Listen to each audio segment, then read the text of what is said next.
dans l'ouverture officielle aujourd'hui de la Maison pour la danse. J'ai dit toute la journée la Maison de la danse, mais c'est la Maison pour la danse. Oui, c'est un peu plus inclusif oui, comme appellation et ça aura pris 9 ans, Bruno, à concrétiser ce beau projet d'offrir une résidence à la danse professionnelle à Québec. C'est une maison pour la danse qui est située sur la rue du Roi, donc derrière la bibliothèque Gabriel-Leroy. Et le projet qu'on découvre a été réalisé grâce à un budget de 5 400 000 $, donc c'est très beau. Aujourd'hui, on est allé faire une première visite et ça arrive quelques jours avant une semaine de festivités.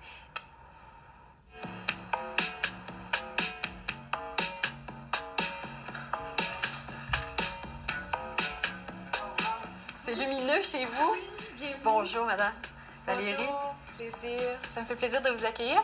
Bienvenue à la Maison pour la danse. Donc, on se trouve ici au rez-de-chaussée de la Maison pour la danse. C'est un lieu qui comporte 6 studios parfaitement adaptés à la pratique professionnelle de la danse. Donc, comme vous pouvez le voir, c'est un lieu lumineux, accueillant.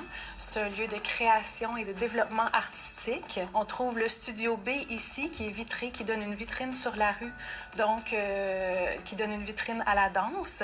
On a un mur ici, le mur blanc, où on prévoit faire des expositions aussi autour de la danse, autour du thème du corps, du mouvement. On peut aussi trouver l'œuvre d'art de Jean-Ambroise Vessac. C'est une œuvre interactive que vous nous proposez là. Oui, interactive. Pas seulement, aussi un petit peu générative. C'est-à-dire que c'est une dose de mouvement intérieur de l'œuvre, mais provoquée par la présence des personnes qui passent, en fait. Au premier étage se trouvent les bureaux des 5 organismes résidents à la Maison pour la danse.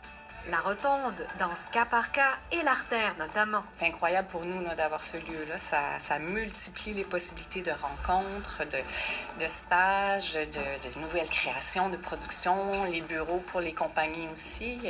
C'est vraiment un espace qui favorise la synergie du milieu. On est au 2e étage. Combien y a-t-il de studios ici? Il y a 3 studios au 2e étage. Donc, on a 2 boîtes blanches qui peuvent être destinées à des cours, à de l'enseignement, à de la formation, de la recherche et création. Puis, on a une boîte noire qui, à ce moment-là, se destine plus à des résidences de création où on se retrouve plus en mode spectacle. Vos plus grandes salles vont pouvoir accueillir combien de spectateurs?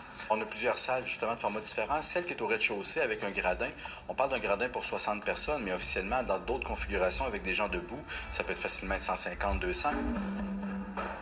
Vous devez avoir hâte de présenter tout ça au public maintenant. Oui. Puis on a préparé une belle semaine de festivités où on invite le grand public à venir découvrir le lieu, s'imprégner de sa lumière, découvrir l'architecture, puis surtout venir vivre la danse avec nous. Donc, je posais la question durant le reportage, c'est tout près de la bibliothèque Gabriel-Leroy. C'est juste derrière la bibliothèque Gabriel-Leroy, du 5 au 9. Donc, on a rendez-vous pour des festivités. Vous allez découvrir ce lieu. Donc, il est très fenestré. Hein? C'est très lumineux comme endroit. Vraiment beau. On va parler de la rentrée télé.